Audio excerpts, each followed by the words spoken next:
Well, Glenn Beck, I think we have to consider the source on this one.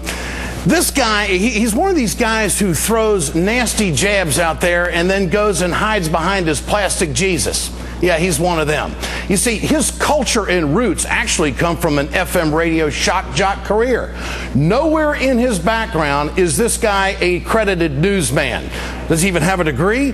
He's never worked in a newsroom. He's never been a beat reporter, producer, or anchor. You see, folks, his mission is to fire and fire for effect.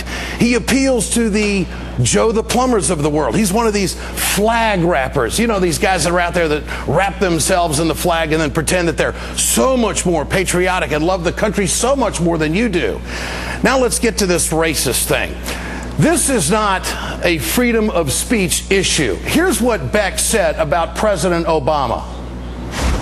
This president, I think, has exposed himself as a guy over and over and over again who has a deep-seated hatred for white people. I'm not saying that he doesn't like white people.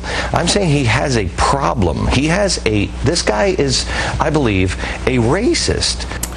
This is not a one-time gaffe. This is a man who called anti-war activist Cindy Sheehan, after she lost her son in the sting of battle, called her a tragedy whore. This is a man who asked our first Muslim congressman from Minnesota, Keith Ellison, if he can prove to him that he's not working with our enemies.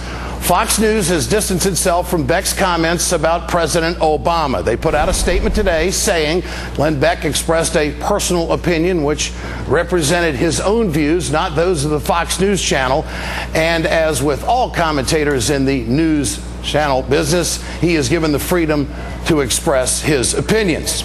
Well, I want to know, how does Mr. Beck expect people to react when he claims the president has a deep-seated hatred for white people? This is an ongoing narrative that right-wing talkers are spinning to their base. It's the Tea Partiers, it's the birthers, now it's the racist attacks. You have to wonder, when is it ever going to stop? When is there going to be an end game?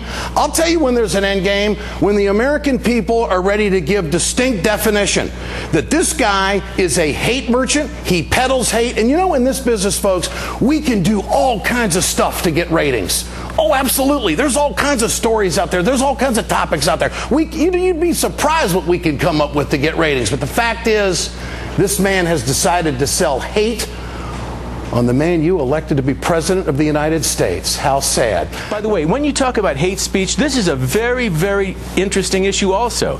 How you define that is a very important situation, a very important thing for the United States of America, for us in lawmaking, policy making, or for you in the media. Because some of the things you say, Ed, I think, honest to God, I'm telling you, some of the things you said even in your introduction here, some of the things you called him, you know, he's a hiding hate behind a plastic Jesus. I said that there, wait a minute now, Tom. There's a lot of ways to get ratings in this business. He has chosen to label the president as a person who has a deep-seated hatred for white people. Now, tell me how that advances the country. You have chosen to attack people, including to call him, them out. because absolutely call them out. It's There's not no for question. ratings.